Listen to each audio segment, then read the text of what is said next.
The moment the handsome young man, his eyes a perfect, startling echo of my late husband's, stood up in the middle of the funeral reception and announced to our shocked friends and family that he was my husband's secret, illegitimate son, and the rightful heir to half of his vast fortune, that was not the most shocking revelation of the day. The most shocking revelation came 10 minutes later, when my lawyer stood up and politely informed him that the vast fortune he was claiming did not, and had in fact never existed. Hi everyone, I'm Grandma Adeline. My name is Adeline Monroe. I am 81 years old, and for my entire life, my home has been in the beautiful and deeply complicated city of Charleston, South Carolina. This story, my goodness, this is a story about a funeral. My husband's funeral. A day that should have been a day of pure, unadulterated grief, but which became, instead, a day of the most profound, and I must confess, the most satisfying and exquisitely calculated victory of my long life. My own children, my dear, beloved children, do not know the full, unvarnished, and rather brilliant truth. They know their father was a liar and a cheat.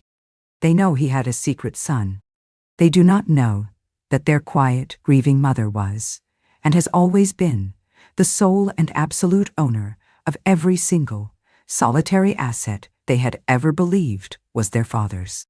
There is a particular kind of shame, you see, that is reserved for the wronged wife. The long-suffering wife. The wife who was so foolish, so blind, that she didn't know. You become a cliché, an object of pity. And in that pity, your own life, your own story, becomes a footnote to his great betrayal.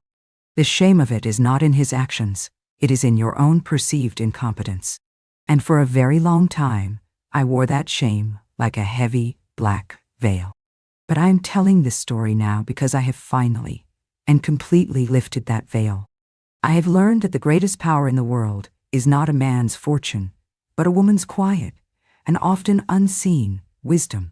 And I am telling it for any woman, or any man, who has ever discovered that the life they thought they were living was, in fact, a beautifully constructed and utterly convincing lie. Before I begin this difficult, and I must admit, rather triumphant story, I would be so very grateful for your support. Please, take a moment to like this video and subscribe to our channel. Your kindness, your presence, it is a great comfort. It gives this old woman the strength to finally open the final ledger of my memory and present the full, damning, and beautifully calculated final accounting of a 55-year marriage. Thank you, my dears. Thank you for that.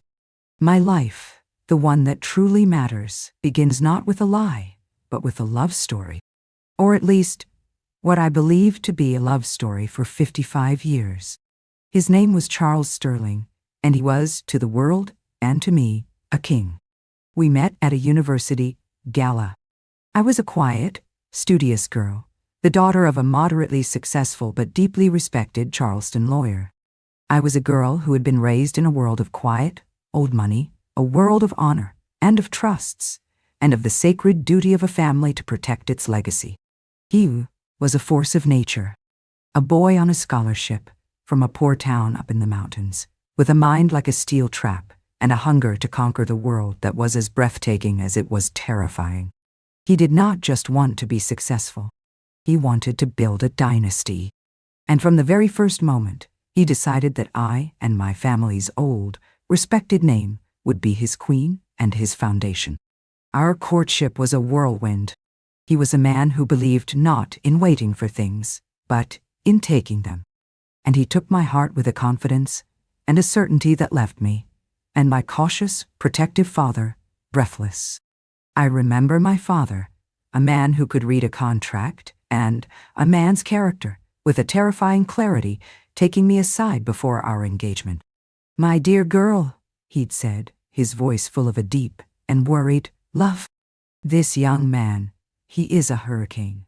He is brilliant, he is charming, but he is a man who is in love with the idea of success more than he is in love with any one person. Be careful. A man who is in such a hurry to build a kingdom is a man who will, in the end, be loyal only to the throne." I did not listen, of course. I was 20 years old. I was in love. I saw his ambition not as a danger, but as a thrilling, romantic adventure. I saw a poor boy who wanted to build a beautiful life for me. I did not see a predator who saw me and my family and my inheritance as his first and most important corporate acquisition. We were married in the old St. Michael's Church, in a ceremony that was the talk of the town. And we began to build our life.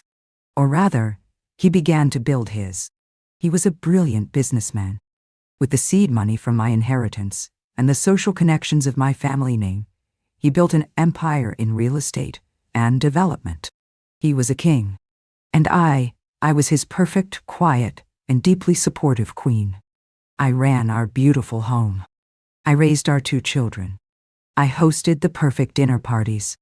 I was the silent, elegant, and unacknowledged foundation upon which his entire glittering world was built. And for 20 years, I was happy. I loved him. And I believed, with all my heart, that he loved me. I believed in the beautiful, perfect, and utterly convincing story of our life together. The first crack in that beautiful facade, the first sign that my father's quiet, terrible warning had been a prophecy, came on our 20th anniversary.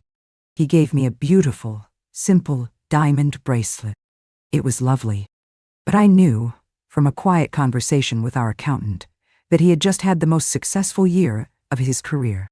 That he had just closed a deal that had made him a titan of Southern business. And the gift, it felt small, perfunctory. The gift of a man who was ticking a box, not a man who was celebrating a milestone. But it was later that night that the real crack appeared. He was in the shower, and a letter fell out of his coat pocket. It was not from a business. It was on simple, plain stationery, in a woman's elegant, looping handwriting. It was a love letter. A passionate, desperate, and deeply intimate letter. And it was not from me. It was from a woman named Maria, in a small town in the mountains, the same small town my husband had come from. And she spoke of a shared history, a shared love, and a shared secret. A son, a little boy named Daniel, my husband's son, a boy who had just turned 5 years old. I sat in that silent, darkened room for the rest of the night, the letter a small white rectangle of pure, unadulterated poison in the moonlight. The 52 years of my life, the beautiful, perfect, and exquisitely constructed story I had believed in, had just been revealed as a lie. A grand, magnificent, and breathtakingly cruel lie. He was not just a cheat. He was a secret historian, a man who had curated a second, hidden life with the same meticulous and ruthless precision with which he had curated his public one.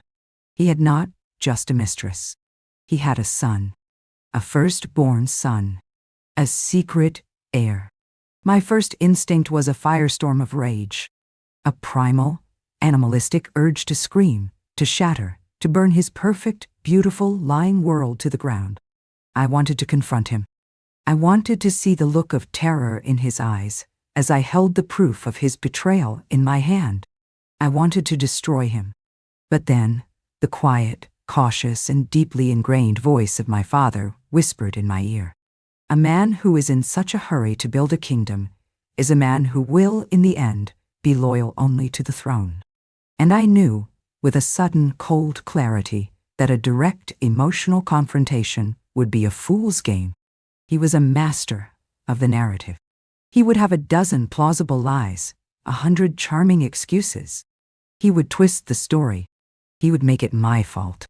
He would paint me as a hysterical, jealous, and unstable wife. He would in the end win. Because his story, the one the world knew and believed, was stronger than mine. No, I would not fight him on his terms. I would not fight him with emotion. I would fight him with the one weapon my own family had spent generations perfecting. The one weapon he had never, not for a second, considered that I might possess. I would fight him with the law. And I would fight him with his own, beloved and deeply worshipped, money. The next morning, I did not confront my husband. I went to see my father. I sat in his quiet, leather-scented office, and I handed him the letter. I watched him read it, his kind, wise face slowly hardening into a mask of cold, quiet, and formidable fury. He did not say, "I told you so." He was too much of a gentleman for that. He read the letter twice, and then he looked at me, and in his eyes I saw not pity, but a deep and abiding and fiercely protective love. "Well, my dear," he said, his voice a low, dangerous rumble. "It seems your husband has made a catastrophic miscalculation. He has mistaken your grace for weakness, and he has forgotten who your father is. The plan we devised that morning was not a plan for a divorce. A divorce," my father explained, "would have been a messy, public, and financially devastating war. In the eyes of the law in those days, a wife's inheritance, once commingled with her husband's assets, was marital property. He would have been entitled to half of everything, half of my own family's legacy." "No," my father said, a slow, shrewd, and deeply dangerous smile spreading across his face. "We will not give him the dignity of a battle. We will conduct a quiet, orderly, and completely invisible transfer of power. We will not take his kingdom away from him. We will simply, and with a beautiful legal precision, reveal that he never in fact owned it in the first place." Our war began that very day. It was a war of paper, of patience, of quiet, meticulous, and legal preparation. It was a war that would last for 35 years. It began with a lie. My lie. I went home to my husband, and I played the part of the perfect, loving, and completely unsuspecting wife. I pretended that the letter had never existed.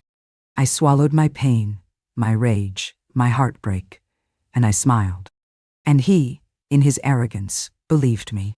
And while I was smiling, my father and his team of the most ruthless, most brilliant, and most discreet lawyers in all of South Carolina went to work. Our first move was to protect my own personal assets, my inheritance from my grandmother. The money that had been the foundation of his entire empire was quietly, legally, and with a beautiful precision extracted from our joint accounts and placed into a new iron-clad and completely anonymous trust, a trust in my name, and my name alone. Our second move was to begin the slow, methodical, and invisible process of gifting. Every year, for the next 35 years, my husband, the brilliant, successful, and increasingly wealthy Charles Sterling, would gift a substantial portion of his income to me and to our children. It was a common and perfectly legal tax avoidance strategy, a strategy my father's lawyers so brilliantly proposed to him. He was a man who loathed the taxman more than he feared God. He agreed to it with an eager, almost gleeful enthusiasm. He had no idea that every gift he signed over to me was, in fact, a legal, binding, and utterly irreversible transfer of assets.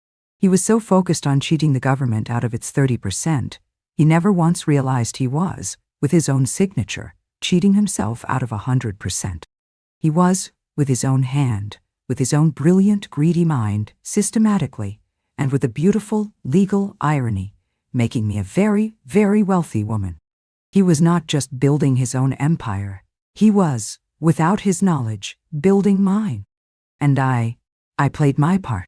I was the perfect, supportive, and increasingly domestic wife. I ran his beautiful home. I raised his beautiful children. I hosted his perfect dinner parties. And I smiled my serene, empty smile as I watched him build his beautiful, glittering, and completely hollow kingdom. He had his secret life with his mistress, a life of stolen weekends and secret gifts. And I had my own secret life. A life of quiet meetings with my lawyers, of discreet conversations with my accountants, of the slow, patient, and deeply satisfying accumulation of a secret and absolute power. I knew, you see, that a man like my Charles, a man who had built his life on a foundation of such profound arrogance and deceit, would eventually make a mistake. A final, public, and unforgivable mistake. He would, in the end, be so blinded by his own myth that he would fail to see the quiet, patient, and utterly devastating truth that had been sitting across the dinner table from him for 55 years. I just had to be patient. I had to wait. And 35 years later, at his own funeral, his secret son, his beautiful, final and catastrophic mistake finally, and so very generously, walked right through the front door of the church. The final 2 years of my husband's life were the most difficult and the most profoundly duplicitous of our 55 years together. On the surface, I was the perfect, devoted, and long-suffering wife, tending to my dying husband. But underneath, I was a general, waging a silent, secret war, gathering my forces for a final, decisive battle that would only be fought after the king was dead. Charles's illness was a slow, cruel, and lingering decline. He was a proud man, a king, and he did not bear his own weakness well. He grew frustrated and angry and demanding. And I, his wife of more than 5 decades, was the primary target of his impotent rages. I was the one who saw him at his weakest, at his most vulnerable. And for that, he resented me. Maria, on the other hand, was his escape. She was his fountain of youth, his adoring disciple, the beautiful, vibrant woman who still saw him as the brilliant, powerful man he had once been. She was a constant presence in our home, but she was not there as a mistress. She was there as his indispensable employee, his protégé, the only person who understood the intricate workings of his empire. It was a brilliant, unassailable cover story, a story that my own children, in their love for their father, accepted without question. "Good morning, Charles," she would say, her voice a bright, energetic melody that would light up my husband's tired eyes. "I have the quarterly reports from the London office. They're excellent." She would then turn to me, her smile full of a perfect, respectful sympathy. "Good morning, Adeline. I hope you had a restful night." She was so good, so flawless. She was playing the part of the devoted, brilliant protégé to perfection. She would sit with him for hours, going over business papers, her head bent close to his. Their intimacy was a quiet, professional, and utterly damning performance. They were conducting their affair right in front of me, under the guise of a board meeting. My life became a tightrope walk of emotional control. I had to be the gracious, welcoming wife to the woman I knew was sleeping with my husband. I had to listen to him praise her brilliance, her loyalty, her indispensability, with a serene smile on my face, all while the knowledge of their shared betrayal was a hot, bitter acid in my throat. The jewels were the silent, glittering symbols of their long betrayal, and she was audacious in her use of them. She would wear them to my own dinner parties. My mother's sapphire earrings, my grandmother's diamond brooch. She would wear my own history, my own legacy, as if it were her own. And she would do it with a quiet, confident, and utterly triumphant grace. She was not just stealing my husband. She was systematically replacing me, piece by piece, in front of the entire world. And I, the quiet, elegant, and long-suffering wife, would have to compliment her on them. "Oh, Laura, my dear," I would say, my voice a perfect, smooth melody of graciousness, as my heart was breaking into a million pieces. "Your earrings are simply exquisite. You have such wonderful taste." And she would smile, that small, secret, and deeply satisfied smile, and she would say, "Thank you, Adeline. Charles has been so very generous." It was a quiet, brutal, and constant war of nerves. And all the while, in the quiet of the night, after the performances were over, I was working. My team of lawyers and forensic accountants was my secret army. While she was stealing my past, I was meticulously, methodically, and legally dismantling her future. Mr. Peterson, my quiet bloodhound of an accountant, was a genius. He created a complete, line-by-line, and utterly irrefutable accounting of the past 20 years.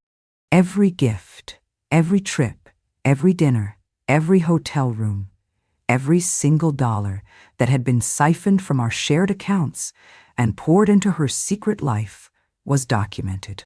He followed the money, and the money told a story of a betrayal so vast, so systematic, it was almost a work of art.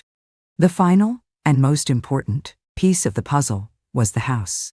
The beautiful, historic house on a quiet street, just a few blocks from my own, the one he had bought for her, the one he had promised would be her final, greatest prize. My lawyers discovered that he had bought it through a shell corporation and had placed it in an irrevocable trust with Laura as the sole beneficiary upon his death. It was, he thought, a perfect, iron-clad, and utterly untouchable gift. He had, in his mind, secured her future. But he had made one single, fatal, and deeply arrogant mistake. He had been so focused on making the gift irrevocable, he had forgotten about the source of the funds. My dear brilliant Mr. Peterson, in his meticulous page-by-page autopsy of my husband's financial life, found the wire transfer. A single, massive, and utterly damning wire transfer from a joint investment account, an account that held both my husband's name and my own, directly to the shell corporation that had purchased the house. He had not bought the house with his money. He had bought it with war money. And in the eyes of the law, in the state of South Carolina, that made all the difference. It was not a gift. It was a fraudulent transfer of marital assets. And that, Mr. Abernathy had said, a slow, grim, and deeply satisfied smile spreading across his face as he looked at the document, is our checkmate. The plan we devised was not a complex one. It was a simple, elegant, and brutally effective legal maneuver. We would not contest the trust. We would not try to reclaim the house. We would simply present an invoice. My legal team drew up the final document. It was not a lawsuit. It was a formal, legally binding, and court-sanctioned invoice to be presented to Miss Laura Hayes upon the death of my husband. It was an invoice for 20 years of gifts, 20 years of travel, 20 years of a secret life, all funded by the fraudulent misuse of my own personal and legally protected marital assets. The total, including interest, was $1,782,451.32. And then I waited. It was the longest, hardest, and most painful wait of my life. I had to sit by my husband's bedside and hold his hand and listen to him reminisce about our beautiful life together, all while knowing the truth of his profound and epic betrayal. I had to smile at his mistress and thank her for her devoted care, all while knowing that I was about to utterly and completely destroy her. It was a performance that took every last ounce of my strength. But I did it. For my children. For my own, shattered, but not yet defeated, heart. My husband died on a cool, clear, and beautiful morning in October. And at his funeral, she was magnificent. She did not sit with the family, of course. That would have been too obvious. She sat just behind us, a portrait of the devoted, heartbroken employee, weeping silently into a black lace handkerchief. She was so good, so convincing, that even my own children looked back at her with a deep and sincere sympathy. I watched her, and I felt nothing. The grief, the anger, the pain. It was all gone. All that was left was a cold, quiet, and profound sense of purpose. The final act of our long, terrible play was about to begin. The stage was set. The audience was assembled. And the final, devastating, and beautifully scripted last lines were about to be delivered. The reading of the will was scheduled for the next afternoon, in Mr. Abernathy's office. And I had made sure, through a formal legal request, that Miss Laura Hayes would be required to attend. She thought she was coming to witness her final triumph. She had no idea she was coming to witness her own financial execution. I will never forget the look on her face as she walked into that boardroom.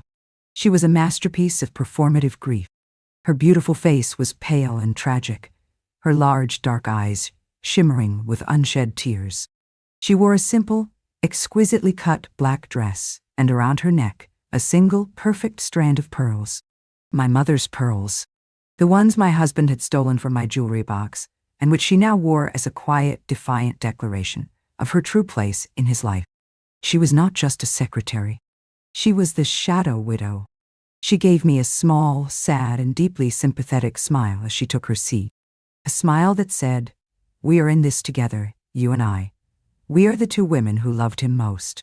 The audacity of it, the sheer, breathtaking hypocrisy, almost made me laugh out loud. My children looked at her with a gentle, pitying kindness. They saw their father's devoted, heartbroken protégée, a woman who had lost her mentor, her champion.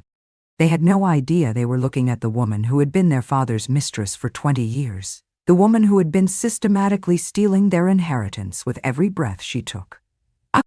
And then, Mr. Abernathy began.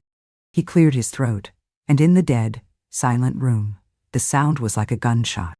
He began to read my husband's will. It was a long and complicated document, as all such documents are. But the essence of it was simple. It was the will of a man who, on paper at least, had done his duty. He left the bulk of his vast estate, the company, the stocks, the bonds, to be held in trust for his children and his grandchildren. He left the beautiful house on the Battery, and all of its contents to me, his beloved wife of 55 years. And then, he left a single, final bequest.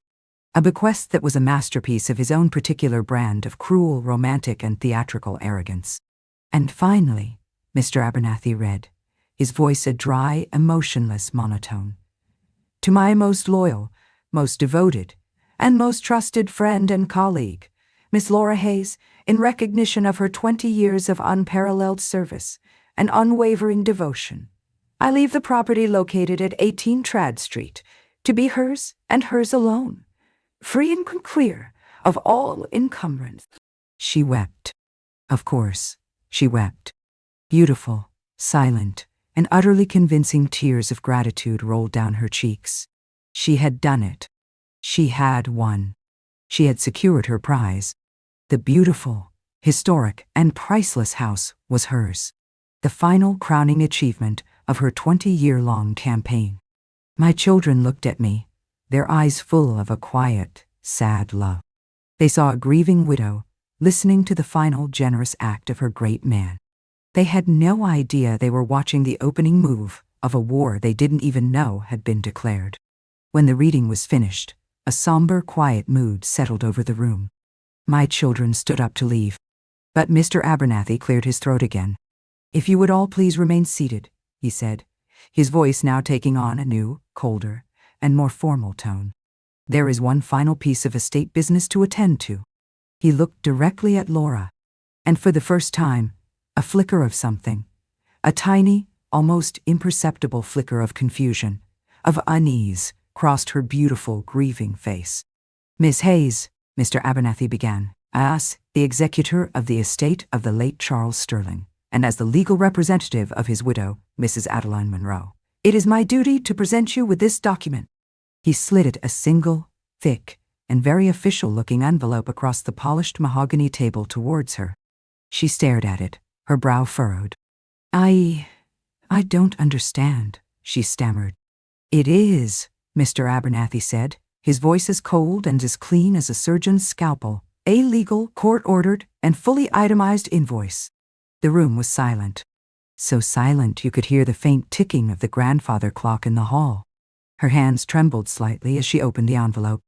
She pulled out the document. It was many pages long, a dense, dizzying spreadsheet of dates and items and numbers. I watched her face as she read it. It was the most satisfying and the most terrible moment of my life.